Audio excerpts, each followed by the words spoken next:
एक पात्र में जल और दूध ले लीजिए, शुक्रवार का दिन।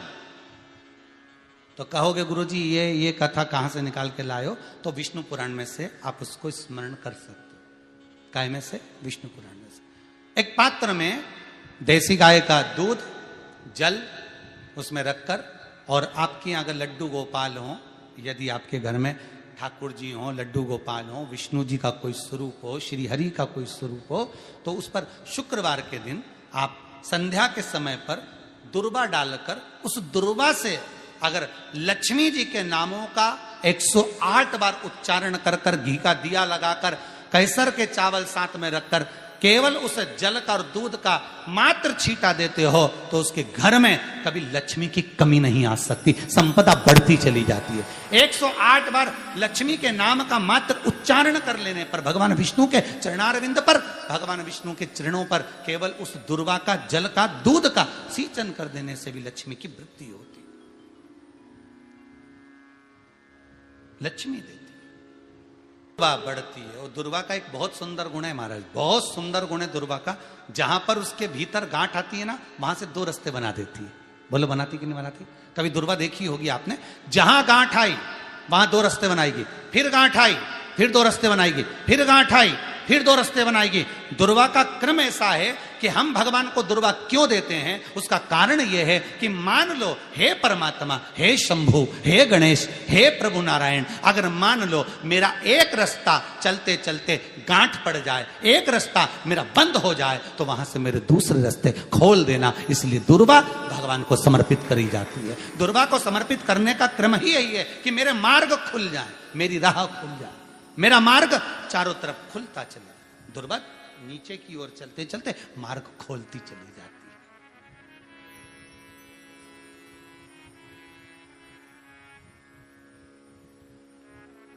अमृत है ये, इसलिए नष्ट नहीं होती। तोड़ के रख लेना, प्रैक्टिकल करके जरूर देखना, सियोर वाला महाराज कहीं झूठ तो नहीं बोल रही है। तोड़ कर रखो दुर्वा को, बोरी में भर कर रखो। 4 साल, 6 महीने, 8 महीने बाद सूख जाए, बेकार हो जाए, उसके बाद भी उसको खेत में, बगीचे में कहीं ले जाकर पटक देना, 8-15 दिन पानी देना, देखो फिर वापस वही हरि की हरि होना, वही कहीं ना कहीं से स्फुटित होते फिर आगे बढ़ना चालू कर देगी। उसका तत्व है अमृत, वो अमर है, मरती नहीं, फिर चालू हो जाती। शिव कहते हैं यही अमरता है, यही अमरता है कि दुख आया तो मरने की नहीं सोचना है। तकलीफ आई, कष्ट आया, रोग आया, बीमारी आई, थोड़ा सा तकलीफ आ गई, थोड़ी बीमारी आ गई, थोड़ा दुख आ गया, तो ये मत सोचना मैं मरना है। नहीं नहीं नहीं, अभी तो और जीना है। तो किस लिए जीना है? कोई कहेगा इसको कहीं आसक्तियां होंगी, घर की, परिवार की, कुटुंब की, कबीले की, इसलिए जीना चाहती है, इसलिए जीना चाहता। नहीं, आसक्ति एक रखना कि मैं जीना इसलिए चाहता हूं, मैं और जीना चाहती हूं, इसलिए चाहती हूं कि अब मैं भगवान का भजन करना चाहती हूं। अभी तक मैंने परिवार, कुटुंब, कबीले, संसार के लिए करा, अब जितनी जिंदगी दी उस मालिक ने, अब मैं उसका भजन करूं। दुर्वा भगवान विष्णु को चढ़े, दुर्वा गणेश जी को चढ़े, दुर्वा शिव जी को चढ़े, दुर्वा ब्रह्मा को चढ़े, दुर्वा इंद्र को चढ़े, दुर्वा पितरों को चढ़े। कितना सुंदर कहा है। जिसके घर में पितृदोष प्रबल होता है, बहुत प्रबल पितृदोष है, तो उसके घर के जहां पानी का मटका रखा था, पितृदोष मालूम है ना? पितृदोष का लक्षण क्या होता है? 1 रुपए कमाओ, 1.25 रुपए खर्च हो, समझ लेना पितृदोष है। रात्रि को सो गए तुम, बड़े चक नींद आ गई तुमको, बहुत प्रेम से सो गए, सोने के 1.5 घंटे या 2 घंटे बाद तुम्हारी नींद खुल जाए और कम से कम आधे घंटे तक तुमको भूख लग रही हो, समझ लेना पितृदोष है। सोकर उठने के बाद में जैसे ही 1-2 घंटे की नींद हो गई और अचानक नींद खुल गई और तुम्हें भूख लग रही है, भूख लग रही है, प्यास लग रही है बहुत तेज, अभी सोए हो, 1.5 घंटा ही हुआ, 2 घंटा ही हुआ, भूख लगने लगी, बहुत तेज भूख लग रही है, समझ लेना पितृदोष है। पितृ भूखे हैं, भोजन की याचना कर रहे हैं, भोजन की याचना। सोने के बाद तत्काल नींद खुले 2 घंटे के बाद, भूख लगे, उसका भी एक समय बताया है महाराज ब्रह्मवर्ता पुराण के अंतर्गत कि रात्रि को सोने के बाद में 1 घंटे की नींद हो जाए और उसके बाद में 2 घंटे के अंदर वापिस नींद खुल जाए और भूख लगने लगे तो समझ लो पितृ भूखे हैं, भोजन मांग रहे, अन्न मांग रहे, पितृ दोष है।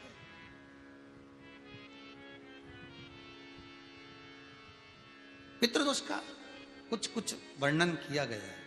घर में एक पात्र के चक्कर में, एक बेडशीट के चक्कर में, एक सामान के चक्कर में विवाद हो रहा है तो समझ लो पितृदोष है।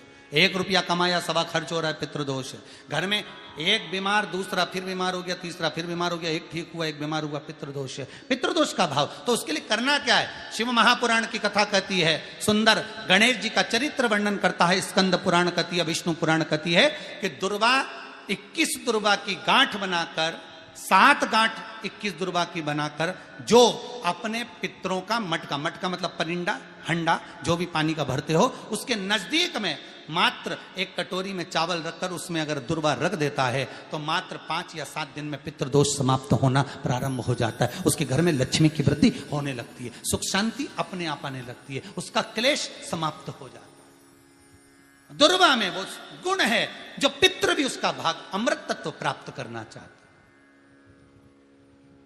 अमृत देना चाहता। और सरल भाषा में समझिए, जिसकी फैक्ट्री नहीं चल रही हो,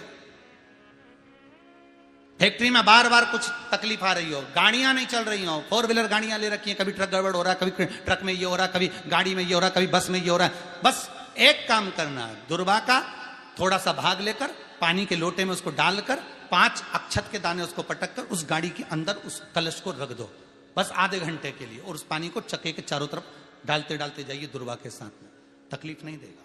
फैक्ट्री का भी यही प्रमाण है। दुर्वा में वो अमृत तत्व छुपा है जिसका सुख आनंद दे जाता है, आनंद। शिव पुराण कह रही है महाराज, दुर्वा का एक नाम और है, उसका नाम है अमृत जन्मा। क्या नाम है? अमृत जन्मा, दुर्वा का एक नाम और है। मारवाड़ी लोग इसको ध्रुवी बोलते हैं, ध्रुव बोलते हैं। दुर्वा का भोग सुख। शंकर भगवान गौ माता दूध की धार लगाती है, इसलिए दुर्वा का दूध से बड़ा मिलन है, बड़ा आनंद है, बड़ा बड़ा सुख है। कोई भी ग्रह अनुकूल नहीं है, सब बेकार चल रहे हो, सब प्रतिकूल चल रहे हो, दूध के पात्र में दुर्वा डाल लो, पीपल के वृक्ष के नीचे चढ़ा कर आओ, राहु केतु शुक्र शनि जो भी गड़बड़ है सब सुधरना चालू हो जाता है। दुर्वा का वो सुख। जिस नदी में स्नान करो, तीर्थ में जाकर, उस नदी के पास में कोई बगीचा लगा हो, वहां की दुर्वा को तोड़कर स्नान करते समय नदी में मात्र विसर्जन कर देने पर पितरों को पिंड पहुंच जाता है।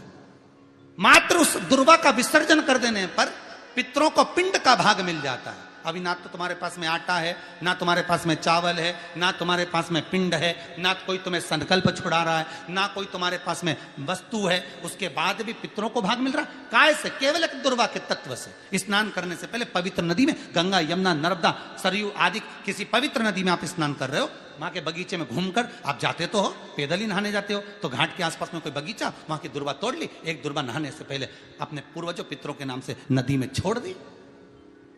फूल तो छोड़ते ही हो, दिया भी छोड़ते हो, बस एक ही चीज नहीं छोड़ते, वो दुर्वा, और वो ही काम की, वही काम की। तुम कुछ छोड़ो ना छोड़ो, एक दुर्वा का भाग छोड़ दिया, वो पितरों के लिए सुख प्रदान करने वाला। शिव पुराण कह रही है महाराज, देवताओं को अमृत कितनी बार मिला? 1 बार। दुर्वा को अमृत कितनी बार मिला? जम के बोलिए, 5 बार। कार्य सिद्धि के लिए 5 दुर्वा गणेश जी को चढ़ाई जाती है, आज भी नियम।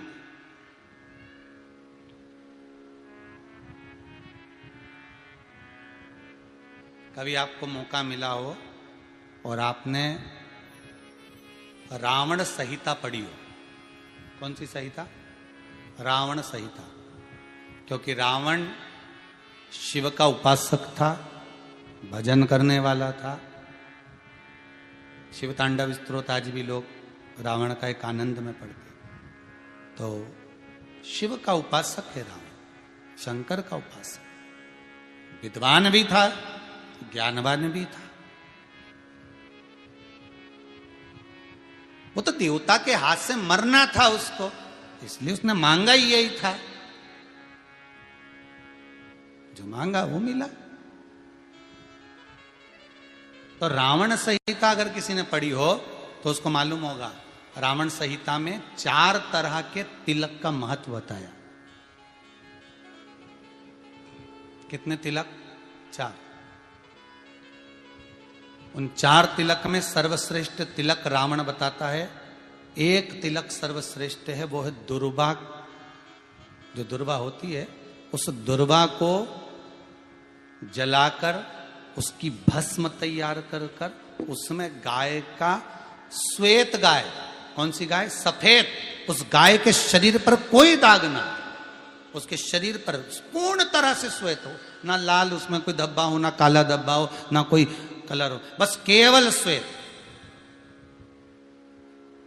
रावण संहिता में 4 तरह के तिलक का प्रमाण दिया। तो एक तिलक रावण संहिता में वर्णन आया, एक तिलक का जो व्याख्यान वर्णन किया गया, उसमें दुर्वा को जलाकर राख कर कर भस्म बनाकर उसमें गाय का घी, देसी गाय का घी मिलाकर और उसका बिंदी, उसका तिलक मस्तक पर लगाकर या नैनों में सुरमा लगाकर जो व्यक्ति जिस किसी से मिले वो उसका हो जाता है। उस दुर्वा में इतना प्रबलता आ जाती है, अमृत तत्व जुड़ा हुआ है दुर्वा के। रावण संहिता में 4 तिलक बताएं, उसमें से सबसे 4 तिलक में अलग अलग एक बेलपत्री की जड़ का तिलक है, एक आंकड़े की जड़ का तिलक है। रावण संहिता में 4 तिलकों का वर्णन है, उसमें मुख्य है सबसे ज्यादा।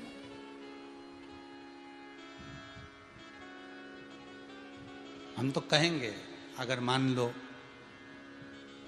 वैसे तो नौकरी करने जाओ, सर्विस करने जाओ तो आंख में काजल लगा कर जा नहीं सकते, नहीं तो लोग ही कह देंगे कहाँ से आया है। मालूम पड़े तुम नौकरी के लिए इंटरव्यू देने जाओ और आंखों में काजल लगा के चले जाओ, तो फिर भी एक प्रयास करना, उस दुर्वा का जो काजल बनाओ, मूछे हो, दाढ़ी हो, कहीं कहीं पर भी उसकी एक बिंदी लगाकर चले जाओ, वो असर करेगी और आपको वो जॉब मिल ही जाएगा, ये पक्का है। उसमें आकर्षण होता है। दुर्वा आकर्षण का केंद्र करती है। आपको कभी आपके नयनों में दर्द हो रहा हो, जलन हो रही हो, तो आप दुर्वा, हरी भरी जहां दुर्वा हो वहां थोड़ी देर चलने का प्रयास करिएगा, आपके नेत्रों का विकार समाप्त हो जाएगा। दुर्वा में वो एक सुख है, वो अमृत छुपा हुआ, और एक बार का अमृत नहीं, 5 बार का अमृत दुर्वा के अंतर्गत।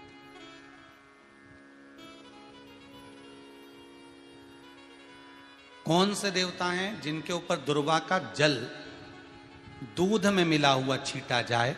श्वेत गाय के। देखो, दूध का प्रमाण बार बार दुर्वा के साथ आया, उसका कारण क्या है? क्या कारण हो सकता है उसका? उसका एक कारण है, समुद्र मंथन के समय पर सबसे पहले कुछ निकला था, तो समुद्र मंथन में सबसे पहले निकली थी गौ माता निकली थी। क्या निकली थी? गाय। सबसे पहले निकली थी गाय। और कितनी गाय निकली थी? 5। पहली नंदा, दूसरी सुभद्रा, तीसरी सुरभि, चौथी सुशीला, 5वीं बहुला। ये 5 गाय समुद्र मंथन में निकली। अब समुद्र मंथन में जब गौ माता निकली तो सारे 33 कोटि देवता मंथन में जो लगे हुए थे, उन मंथन को करते करते देवता थक चुके थे। सारे देवता थक चुके थे। बहुला सुरभि और सुशीला से बोली, सुभद्रा से बोली, नंदा से बोली, अपना काम है, एक काम करो, अपन आप रूप दूध की धार बहाना प्रारंभ करो। अपने आप दूध की धार हम मृत्युलोक में हम भेजें इन देवताओं के लिए, तो देवताओं को अमृत तत्व मिलेगा, आनंद होगा। और गौ माता ने ऊपर खड़े होकर जो दूध बहाना प्रारंभ करा, वो देवताओं के मुख में आधा तो गया और आधा दूध समुद्र पर जब गिरा, और जो मंथन चल रहा था उस मंथन के चलते, कभी दूध का दही का मंथन करना तो क्या निकल कर आएगा, मक्खन आ जाएगा। वो मक्खन तेरता हुआ समुद्र की लहर से दुर्वा पर जा पड़ा। इसलिए आज भी दुर्वा के साथ में गौ माता के दूध का बड़ा प्रमाण, वो भी देसी गाय, जर्सी नहीं, विदेशी नहीं, देसी गाय। और देसी गाय का दूध का बड़ा बड़ा प्रमाण है साहब।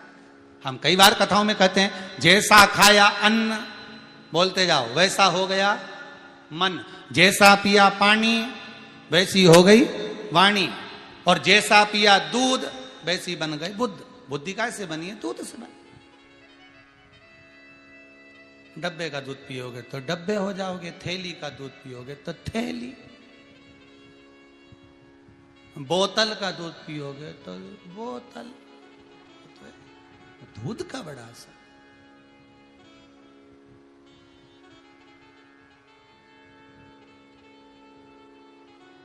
गौ माता के दूध का पान।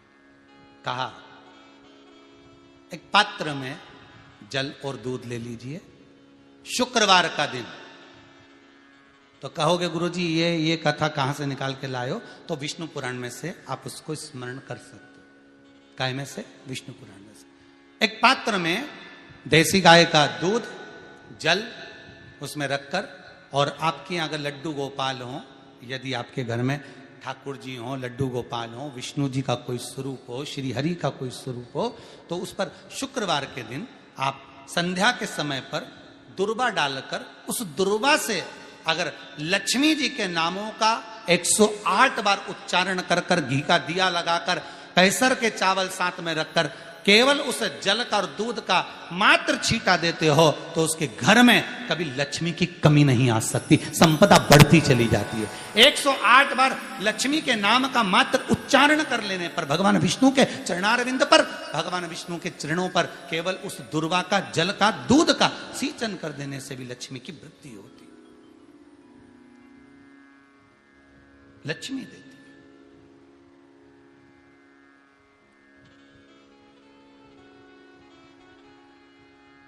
दुर्वा बढ़ती है। और दुर्वा का एक बहुत सुंदर गुण है महाराज, बहुत सुंदर गुण है दुर्वा का। जहां पर उसके भीतर गांठ आती है ना, वहां से 2 रास्ते बना देती है। बोलो बनाती कि नहीं बनाती? कभी दुर्वा देखी होगी आपने, जहां गांठ आई वहां 2 रास्ते बनाएगी, फिर गांठ आई फिर 2 रास्ते बनाएगी, फिर गांठ आई फिर 2 रास्ते बनाएगी।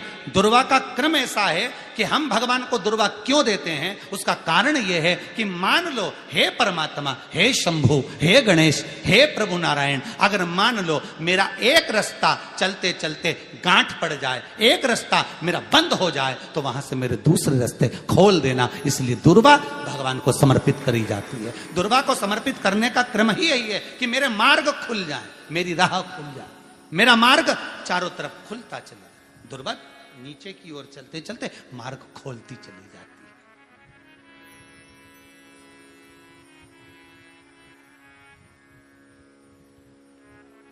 अमृत है ये, इसलिए नष्ट नहीं होती।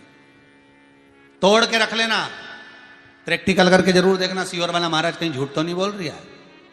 तोड़ कर रखो दुर्वा को, बोरी में भर कर रखो, 4 साल 6 महीने 8 महीने बाद सूख जाए, बेकार हो जाए, उसके बाद भी उसको खेत में, बगीचे में कहीं ले जाकर पटक देना, 8-15 दिन पानी देना, देखो फिर वापस वही हरि की हरि होना, वही कहीं ना कहीं से स्फुटित होते फिर आगे बढ़ना चालू कर देगी। उसका तत्व है अमृत, वो अमर है, मरती नहीं, फिर चालू हो जाती। शिव कहते हैं यही अमरता है, यही अमरता है कि दुख आया तो मरने की नहीं सोचना है। तकलीफ आई, कष्ट आया, रोग आया, बीमारी आई, थोड़ा सा तकलीफ आ गई, थोड़ी बीमारी आ गई, थोड़ा दुख आ गया, तो ये मत सोचना हमें मरना है। नहीं नहीं नहीं, अभी तो और जीना है। आया दरवाजे तक रोग, आया दरवाजे तक बीमारी, आया दुख दरवाजे तक, दुख क्यों ना आएगा? हमारे पूर्व का कर्म है तो दुख तो मिलना ही है। कोई महाराज जी तुमसे कह दे कि तुम्हें दुख ही नहीं आएगा, मैं बैठा हूं, तो महाराज जी से कहते ना तुम्हारे चरण कहां, हमें बता दो, क्योंकि दुख तो आएगा। जैसी करनी वैसी करनी। जो पूर्व में कर कर आए हो, भले आज तुम किसी को दुख नहीं दे रहे, भले आज तुम किसी को तकलीफ नहीं दे रहे, पर पूर्व का कर कर आए हो वो तो भोगना पड़ेगा। दो कारणों से मनुष्य का शरीर मिलता है, एक कर्म का भोग भोगने के लिए, दूसरा भगवान का भजन करने के लिए। भजन भी करो और दुख भी भोगो। जो मिला है किस्मत में, बड़े प्रेम से मिला, ना जाने क्यों मिला इतना दुख, उसका कारण होगा। वो कारण को ढूंढना बाद में, अपने को ढूंढने की जरूरत भी क्या, अपन तो भजन करो, भजन करोगे तो दुख कटेगा। मंदिर जाने से दुख नहीं कट रहा, दुख कैसे कट रहा है? मंत्र जपने से, नाम जपने से, राम कहने से, कृष्ण कहने से, शिव कहने से, भवानी कहने से। मंत्र जितना जपोगे उतना दुख कटता चले जाएगा, उतना दुख कटेगा।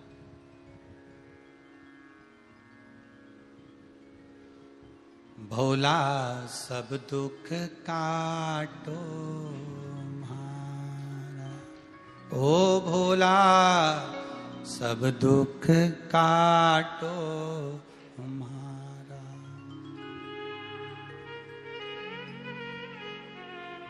शिव शंकर जपूं तेरी माला, भोला। जैसे व्यक्ति का कोई काम नहीं हो रहा हो, बहुत दिन से लगे, बहुत समय से लगे, ये काम हो ही नहीं रहा, तो शंकर जी का नाम को उल्टा कर कर जपना चालू कर दो। नमः शिवाय ओम। आपको लगे कि आपके घर में शांति बिल्कुल नहीं है, क्लेश बहुत ज्यादा है, बहुत ज्यादा तकलीफ, हमारे घर में कुछ न कुछ जरा सी बात पर विवाद होता ही है, तो प्रयास करिएगा कि आप काली तिल थोड़ी सी, एक काली मिर्ची और 7 लौंग, क्या क्या तिल चीजें हैं, काली तिल, काली मिर्ची, 7 लौंग, केवल ये हथेली में रखकर अपना नाम और गोत्र बोलकर अपने दरवाजे से बाहर निकलकर किसी भी शंकर के मंदिर को समर्पित करिए। शिव पे नहीं चढ़ाने दें तो शंकर की चौखट पर रखें। महाराज, घर में कभी क्लेश नहीं होगा, बिल्कुल शांति, सहजता, प्रेम, आपस। भगवान देवाधिदेव महादेव को जल चढ़ाते हैं, उसके 5 अलग अलग तरीके हैं। बहुत सावधानी से सुनना कथा, आपकी और हमारी जिंदगी की सार्थकता को सिद्ध करने वाली कथा। आज पंजाब की इस पवित्र भूमि पर अगर यह प्रसंग निकला है तो इसको आप अगर सुनेंगे तो आपका जीवन सार्थक होगा। शिव जी को 5 तरह से जल चढ़ाने का तरीका है। जैसे पंचामृत होता है, दूध, दही, शहद, घी, शक्कर, ये सब पंचामृत के अंतर्गत आते हैं, उसी तरह शंकर जी को 5 तरह से जल चढ़ाने का क्रम वर्णित किया गया। अब उसको समझेंगे, बहुत सावधानी से समझिएगा। पहला, जल लेकर आए, सीधे डायरेक्ट शंकर भगवान के शिवलिंग पर चढ़ा दिया, यह प्रथम जल का चढ़ाने का तरीका। दूसरा, जहां से पानी बहकर जाता है, जहां से जल बहकर जा रहा है, उसके ठीक विपरीत जल उत्तर में जा रहा है, आप दक्षिण में खड़े होंगे और दक्षिण में खड़े होकर उत्तर की ओर मुख करेंगे और शिव जी को जल समर्पित करेंगे। यह रोग मुक्ति करने वाला है और हमारे रोग पर हमें विजय प्रदान करने वाला। यह जल चढ़ाने का था। एक सीधे मंदिर में गए, लोटा भरकर जल उठाया, शिव जी को चढ़ा दिया। दूसरा जल, जहां से पानी बहता है, शिव जी का चढ़ा हुआ जल जहां से बहकर जाता है, उसके ठीक विपरीत में शिव जी का जल इधर जा रहा है तो तुम यहां खड़े हो, तुम यहां बैठो, यहां मत बैठना, यहां मत बैठना, इधर बैठो। अगर रोग का निवारण है तो यहां बैठकर।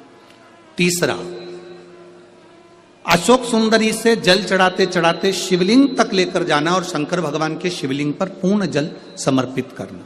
यह तीसरा तरीका, यह कार्य की सिद्धता के लिए। हम जब किसी से आस ना लगाकर परमात्मा से विनती करते हैं तो वो विनती करने का तरीका। तीसरा।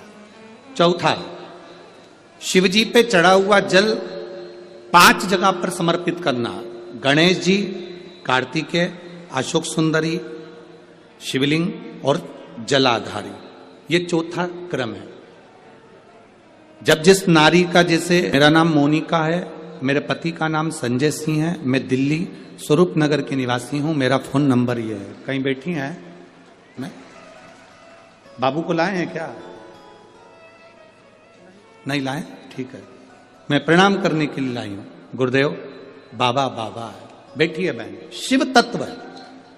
एक जल चढ़ाने का तरीका, शिव जी को हम जो जल चढ़ाते हैं उसका एक तरीका भी हमारी जिंदगी में अगर हमने उसको स्मरण में रख लिया तो हमारी कार्य की सिद्धता को सिद्ध कर देता, हमें सफलता की ओर लेकर चले जाता है।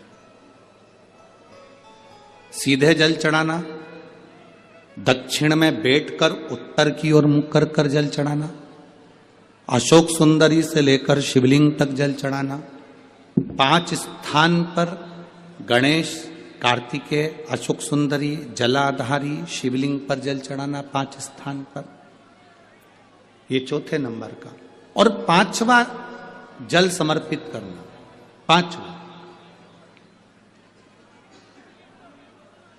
5वें नंबर का जल।